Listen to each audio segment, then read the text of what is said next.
حضور آئے تو صحابہ دب سے کھڑے ہو گئے. حضور کی نظر پلٹ کے ابوا کے اس مقام پہ چلی گئی جہاں حضور نے اپنی ماں کو دفن کیا تھا. تو پھر آنکھیں چھلکنے لگی. تو حضور نے فرمایا کاش آج میری ماں زندہ ہوتی. وَأَنَا أُصَلِّي صَلَاةَ الْعِشَاءِ، اور میں لوگوں کو عشاء کی نماز پڑھا رہا ہوتا. وَأَقْرَأُ فِيهَا بِفَاتِحَةِ الْكِتَابِ، اور اس میں سورہ فاتحہ کی تلاوت چل رہی ہوتی. پھر میری ماں کو میرے ساتھ کوئی کام یاد آ جاتا. وہ دروازے پر آتی، چلمن سرکاتی، میٹھے اور مد برے لہجے میں مجھے بیٹا کہہ کے آواز دیتی. فرمایا لوگوں میں نماز چھوڑ کے پہلے ماں کی بات سن لیتا. تو ماں اللہ کی رحمت کا روپ ہے. والدین اللہ کی کرم نوازیوں کا ایک برستا ہوا بادل ہیں، اور ان کا نعم البدل کیا بدل بھی موجود نہیں ہے.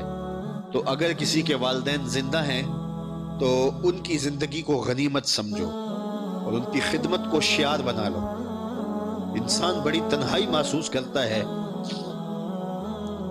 جب اس کے والدین اس سے رخصت ہو جاتے ہیں.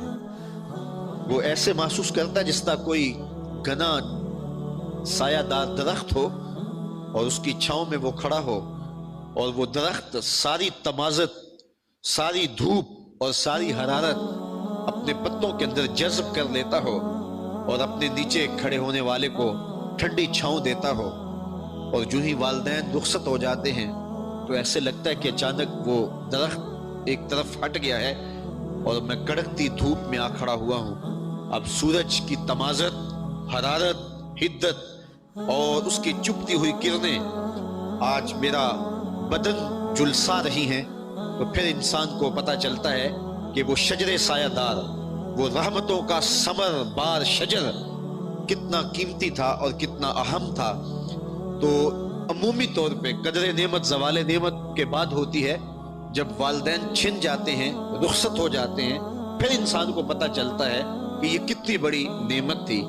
لیکن میں آپ کو کہتا ہوں کہ جس کے والدین زندہ ہیں وہ ان کی خدمت کو اپنے اوپر لازم کر لے. سارے کام کاج چھوڑ کے بھی ان کی خدمت کرنی پڑے تو اس کو سعادت مندی سمجھے، چونکہ یہ نعمت دوبارہ نہیں ملے گی اور یہ دولت میسر نہیں آئے گی. بد نصیب ہیں وہ لوگ جو اپنے ماں باپ کے بے ادب ہیں اور ماں باپ کی خدمت زندگی میں نہیں کرتے ہیں. حضور نے منبر کی تینوں سیڑھیوں پہ قدم رکھتے ہوئے آمین آمین کہا. تو اس میں ایک موقع تھا، فرمایا جبریل آئے تھے، انہوں نے مجھے کہا اس شخص کی ناک خاک آلود ہو جو والدین کو بڑھاپے میں پائے ان کی خدمت کر کے جنتی نہ ہو.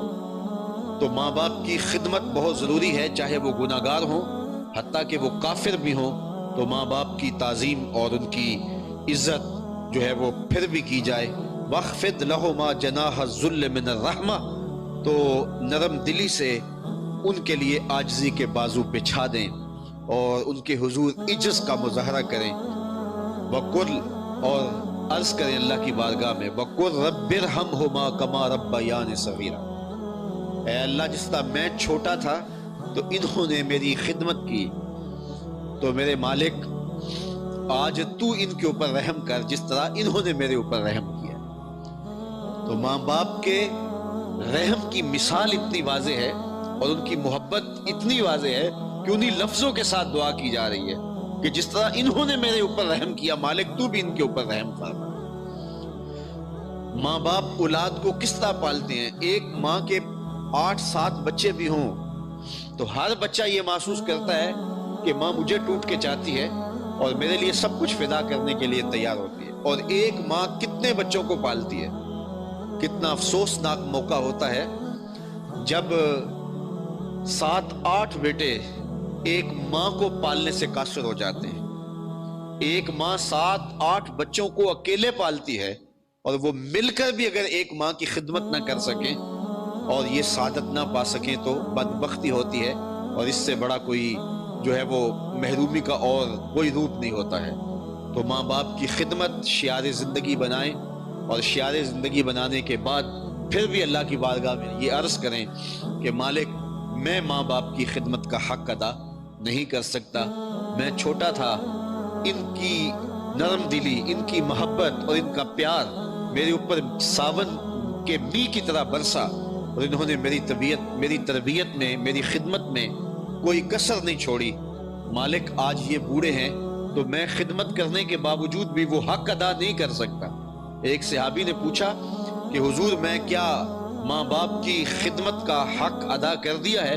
اس نے اپنی ماں کو کندھوں کے اوپر بٹھا کر کے حج کروایا، اور گرمی اتنی تھی کہ اگر گوشت کا ٹکڑا زمین پہ ڈال دیا جائے تو وہ بھن کے کباب ہو جائے۔ اتنی شدت کی گرمی میں اس نے اپنی ماں کو کندھوں پہ اٹھایا اور اٹھا کے حج کروایا، اور پھر پوچھتا ہے کیا میں نے ماں کی خدمات کا صلہ دے دیا؟ فرمایا تو ابھی ماں کی مسکراہٹ کا بدلہ بھی نہیں دے سکا۔ ماں جب مسکراتی ہے تو جنت کی ساری کلیاں کھل اٹھتی ہیں۔ اللہ نے اس کے لہجے کے اندر وہ مٹھاس رکھی ہے۔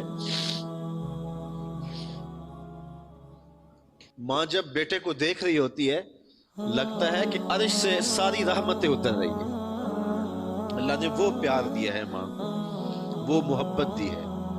خورشید گیلانی مرحوم نے لکھا تھا کہ وہ کہتا ہے کہ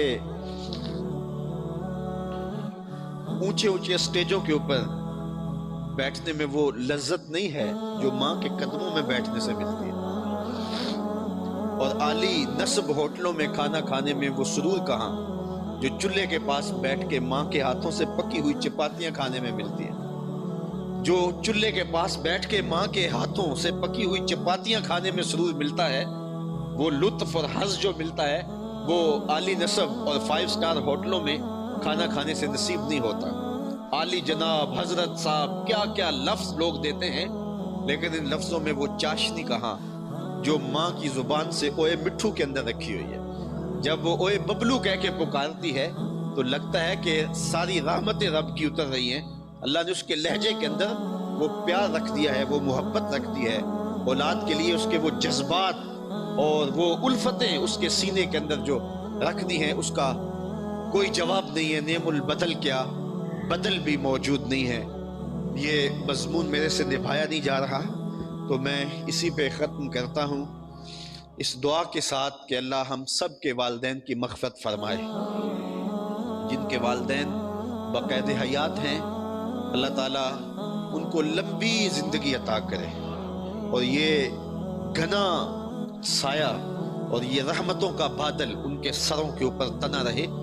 اور جن کے والدین اس دنیا سے چلے گئے ہیں تو اللہ تعالیٰ جل شانہ انہیں ان کی قبر میں رحمتوں اور کرم نوازیوں کے اجالے اور نور و نکہت نازل فرمائے، ان کی قبروں کو منور، وسیع، کشادہ، خوشبودار اور ٹھنڈا کرے، اور اپنی خاص کرم نوازیوں کا نور نصیب فرمائے۔ میں اپنی والدہ کے لیے ایک دعا مانگا کرتا ہوں، آپ بھی آمین کے ساتھ اس دعا میں شامل ہو سکتے ہیں۔ جن کے والدین زندہ ہیں وہ بھی شامل ہو سکتے ہیں، جن کے والدین انتقال کر گئے ہیں وہ بھی اس دعا میں شامل ہو سکتے ہیں۔ اللہم اغفر لأمی بحرمت ام نبی کا۔